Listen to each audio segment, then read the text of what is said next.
Avis vascular centre మన దేశంలోనే the best. నాకు తెలిసి ఆయనకిచ్చిన రెమ్యునేషన్ కంటే కూడా ఆయన వదులుకున్నాయి ఎక్కువ ఉన్నాయని చెప్పైతే నేను అయితే భావిస్తా.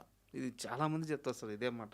ఆయనతో కలిసి ట్రావెల్ అయిన ప్రతి ఒక్కరు ఆయన సంపాదించిన దానికంటే ఆయన వదులుకుందే ఎక్కువ అని. అది ఆయన అదృష్టం ఏందా అంటే ఆయన ఏ రోజు కూడా డబ్బు గురించి ఏ రోజు ఆలోచించే మనిషి కాదు. సార్ నిత్యం చిత్రీకరణలో ఉండాలి, నటిస్తూనే ఉండాలి ఆయన. ఉమ్, అలాగే 17 చిత్రాలు దర్శకుడిగా చేసిన ఆయన సంస్థలో అన్ని చిత్రాలు నిర్మించినా కూడా ఏ రోజు కూడా నేను ఇంత పెద్ద కథానాయకుడిని, ఉమ్, నా సంస్థ ఇలాంటిది అని ఏ రోజు ఆయన భావించేవాడు కాదు. చుట్టూ ఎప్పుడు జనం ఉండాలి, ఉమ్. సరదాగా ఉండాలి. సాయంత్రం పూట సాయంత్రంగా బజ్జీలు ఏదో తింటారంట. ఇక అన్నీ ఆయనకి అక్కడ ఉన్నప్పుడు చాలా విచిత్రంగా ఉంటాయి. ఉమ్, ఆయన ఏ కాడికి కూడా తిండి విషయంలో ఆయన లిమిట్ అని కానీ ఇట్లాంటివి ఏ ఉండవు. ఇష్టపూర్వకంగా తింటాడు ఆయన. సార్ ఆయనకి 11 గంటలకి బఠానీలు కానీ, శనగపప్పులు కానీ, జీడిపప్పు కానీ, లేకపోతే ఏడిజనగ గుళ్ళు కానీ, ఉమ్, మరి ఏడిజనగ ఉండలు కానీ, సార్ ఇవన్నీ కూడా ఆయన ఇష్టపూర్వకంగా తింటూ ఉంటాడు. ఉమ్, అది ఎంతమంది ఉండాలి ఏంటనేది కాదు, ఆయన విరామ సమయంలో ఆయన తీసుకొస్తే తింటూ ఉంటారు సరే. ఆయనతో పాటు అందరికీ. సార్ ఇప్పుడు బయటకి ఎక్కడికైనా వెళ్ళారనుకోండి, వేరే చోట అంటే వేరే ప్రదేశాల్లోకి వెళ్ళారనుకోండి, ఆయన షూటింగ్ జరిగే సమయంలో కూడా నేను అన్ని సంవత్సరాల్లో ఆయన చూసినప్పుడు ఏ రోజు కూడా చిత్రీకరించడం జరిగే సమయంలో ఆయన చుట్టూ నిర్మాత లేకపోతే పంపిణీదారుడు, ప్రదర్శనదారులు తప్ప, ఉమ్, దర్శకులు వాళ్ళు తప్ప ఉమ్. కథానాయకు కూర్చున్నది ఒక్క ఫోటో చూపించండి మీరు. కూర్చోరా.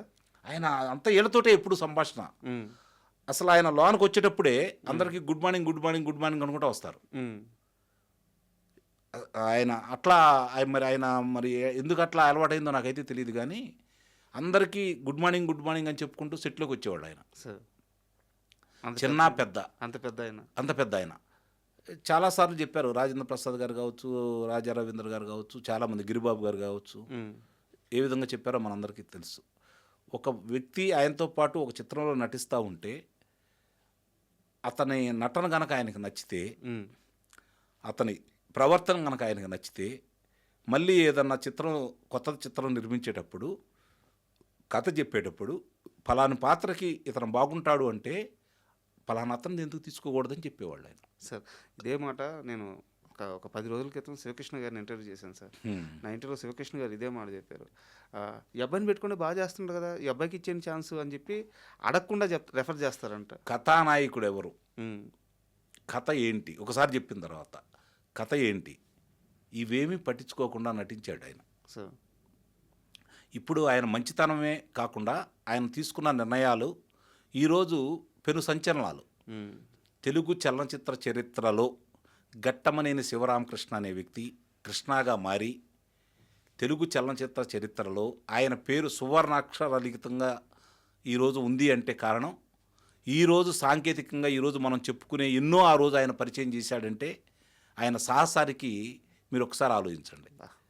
ఇప్పుడు ఆ రోజు ఎలా ఉండేదంటే ఆయన చెప్తూ ఉండేవాడు చాలా విషయాలు సరదాగా అక్కడ కూర్చున్నప్పుడు చెప్పే విషయాల్లో ఏ రోజు కూడా అవతల వ్యక్తికి హాని అయ్యే విధంగా కాకుండా ఉమ్, వాళ్ళు చేసిన మంచి గురించి కావచ్చు, వాళ్ళతో ప్రయాణం చేసిన విధానం గురించి కావచ్చు, ఏ విధంగా పరిశ్రమ ముందుకెళ్లాలనే విషయం గురించి కావచ్చు, తన చిత్రంతో పాటు తనతో పోటీగా విడుదలయ్యే చిత్రాలు కూడా ఆడాలనుకొని సార్ వాటికంటే తన చిత్రం బాగా ఆడాలనుకునే వ్యక్తే తప్ప ఉమ్, వాళ్ళు నాశనం అయిపోతే నేను ఒక్కనే బాగుండాలనే మనస్తత్వం కృష్ణగారిది కాదు. కాబట్టి 350 చిత్రాలు చేయగలిగాడు ఆయన.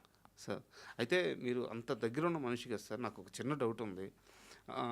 తెలుగు సినిమా అభివృద్ధి కోసం మొట్టమొదటి ప్రయోగాలన్నీ ఆయనే చేశారు. ఆయన డబ్బులు పెట్టుబడిగా పెట్టారు.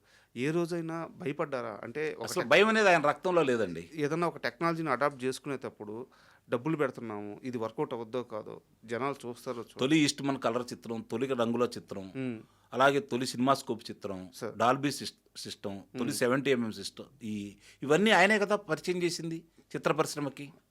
ఈరోజు ఇప్పుడు ఇందాక మనం చెప్పిన గూఢాచారి 116 ఆయన ఎవరు అందుకోలేకపోయారు. ఉమ్, అలాగే మోసగాళ్ళకు మోసగాడు ఎవరు అందుకోలేకపోయారు. ఈరోజు కూడా కౌబాయ్ చిత్రాలు చేయాలని చాలామంది ప్రయత్నించారు, బొక్కబొరల పడ్డారు. ఆ స్థాయికి ఎవరు వెళ్ళలేకపోయారు. సార్. అలాగే అల్లూరి సీతారామరాజు ఓ ఈనాడు. ఇప్పుడు ఆయన చేసిన పన్నెంటి కాపురం చూడండి, అవును. ఇప్పటికి కూడా అది అజరామరం, అందుట్లో అనుమానం ఏముంది. అవును ఆయన చేసిన చిత్రాలు పాడి పంటలు, ఆయన సొంత చిత్రాలు మీరు గమనించండి. సార్. ఇవి మొట్టమొదటి నుంచి కూడా ఆయన కథాబలాన్ని నమ్ముకున్నాడు. ఒక దర్శకుడికి ఆ బాధ్యత అప్పచెప్పిన తర్వాత మధ్యలో ఎప్పుడు ఇన్వాల్వ్ కాడు ఆయన. దే విషయంలో కూడా ఆయన్ని చాలామంది చాలా రకాలుగా మాట్లాడుతూ ఉంటారు. చాలామంది ఆయన్ని నటన రాదు, నాట్యం రాదు అని అంటారు. ఎన్ని పాటల్లో ఆయన అద్భుతంగా నాట్యం చేశాడు చెప్పండి. సార్. దాన్ని ఆయనకున్నటువంటి ప్రజాదరణను సొమ్ము చేసుకోవాలని నిర్మాత, దర్శకులు లేకపోతే వీళ్ళు హడావుడిగా పాటలు కృష్ణ గారిని ఎట్టా ఉండా చూస్తారులేని అభిప్రాయంతో శ్రద్ధ పెట్టకుండా చేశారు. కాబట్టి సార్. ఆయన గురించి ఈరోజు ఇలా మాట్లాడుకోవడానికి ఇన్ని సినిమాలు చెప్పండి. రాఘవేంద్ర గారి సినిమాలో కావచ్చు, లేదంటే విజయ నిర్మల గారి చిత్రంలో కావచ్చు, లేదంటే కోదండరామరెడ్డి గారి చిత్రంలో కావచ్చు, ఎస్వి కృష్ణారెడ్డి గారి చిత్రంలో కావచ్చు. ఎందుకంత ఆయన బాగా నాట్యం చేశారు? కరెక్ట్. అక్కడ వాళ్ళు శ్రద్ధ పెట్టారు. ఇప్పుడు ఈరోజు కూడా నేనంటే నేనే ఓ చిన్నదానా అనే పాట ఎట్లా చేశారు ఆయన? అబ్బా అసలు ఈరోజు కూడా మరి అంటే ఆయన ఆ విధంగా అంటే ఆయనకున్నటువంటి ప్రజాదరణ సొమ్ము చేసుకోవడానికి ప్రయత్నం చేశారో తప్ప ఆయనలో ప్రతిభను బయటకు తీసుకురావడానికి ప్రయత్నం చేయాల. మీరు శ్రీకృష్ణావతారం సినిమా ఒకసారి చూడండి. కృష్ణావతారం ఏది బాపు గారి దర్శకత్వంలో శ్రీదేవి కథానాయికి. మళ్ళొకసారి చూడండి ఆయన ఏ విధంగా చేశాడు. ఇవి కొన్ని చిత్రాలు అమాయకుడు కాదు, అసాధ్యుడు కావచ్చు. కొన్ని చిత్రాలు ఆయన మాత్రమే చేయగలడు. ఆయనతో ఇంకెవరు ఊహించలేం. ఆయనకంటే గొప్ప నటినట్లు ఉంటే ఉండొచ్చు, కాదని మనం అనలేం. వాళ్ళు దాంట్లో నిష్ఠానితులు, వాళ్ళు రుజువు చేసుకున్న వ్యక్తులు కాదని నేను అంటలా. కానీ కృష్ణ గారి లాగా చేయటం అనేది ఎవరిని అనుకరించినటువంటి ఏకైక కథానాయకుడు కృష్ణ గారండి. అంతకుముందు వాళ్ళని కరెక్ట్ తనకు తెలిసిందేదో అది మాత్రమే చేసుకుంటూ వెళ్ళి మెప్పించినటువంటి కథానాయకుడు కృష్ణ గారు. అగ్నిపర్వతం సినిమా ఉంటుంది సార్. అందుకే నేను ఇందాక రాఘవేంద్ర గారిని ఇప్పుడు మీరు గమనించుకోండి, ఎంత రాఘవేంద్ర గారి తొలి చిత్రం భలే కృష్ణుడు అంటే నిర్మాతగా ఆయన తొలి చిత్రం భలే కృష్ణుడు కృష్ణ గారితో ప్రారంభించాడు.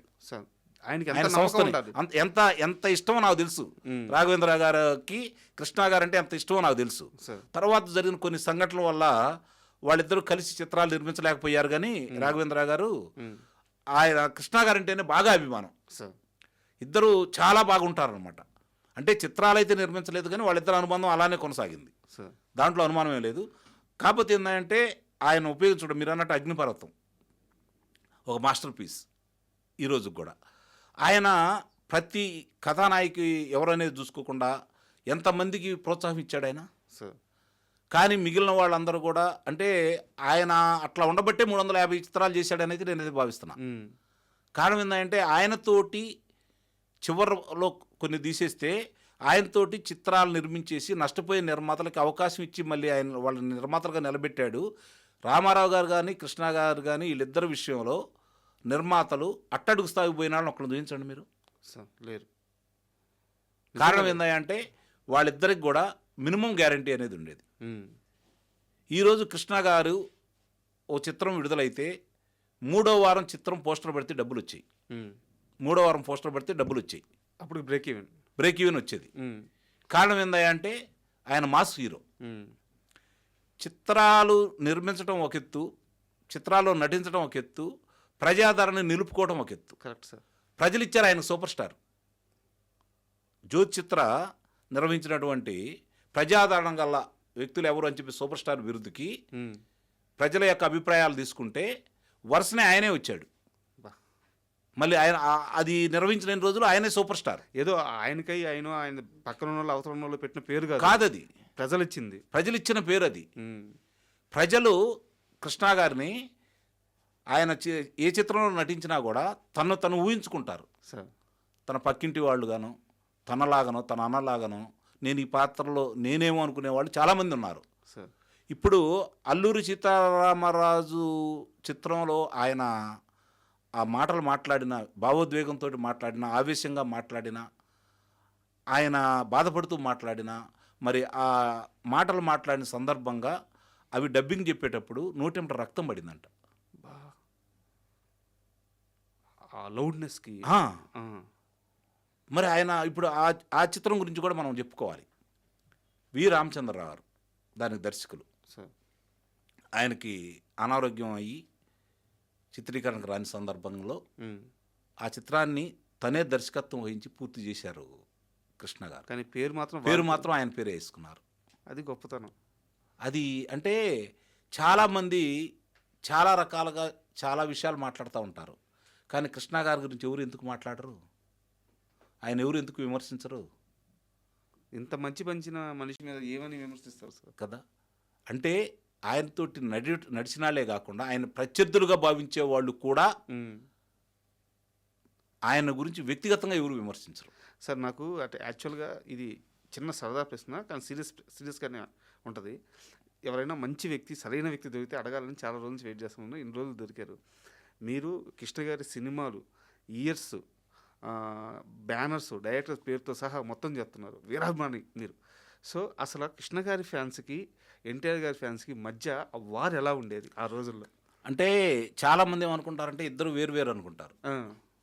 మాస్ అభిమానులు రామారావు గారి అభిమానులే కృష్ణ గారి అభిమానులు. ఓకే. కానీ కొన్ని రోజులు దాటిన తర్వాత పోటాపోటీగా ఇచ్చేటప్పుడు కొంతమంది ఉంటారు కదా, మామూలుగా సామాన్య ప్రజానీకం అంటే ఇలాంటి అంటే ఈ హీరో కథానాయకుల పాత్రలను ఇష్టపడే వాళ్ళు ఆయనే చూశారు, ఈయనే చూశారు.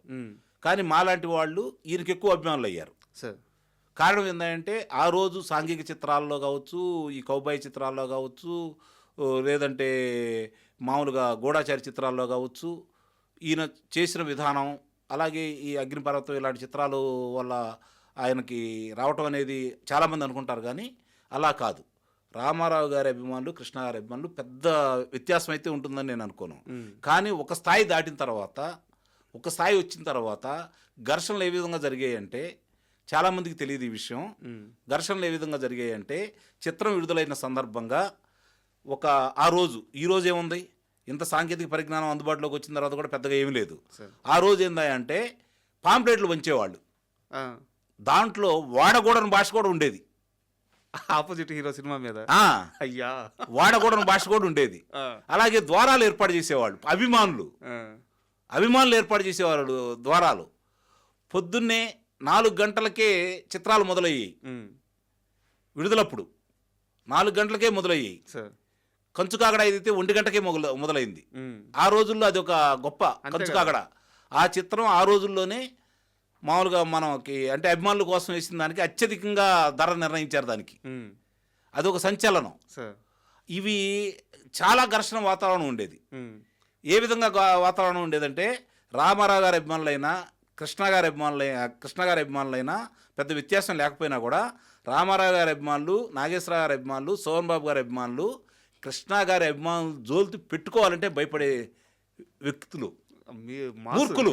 నిజంగా చెబుతున్నాను, అది మూర్ఖులు.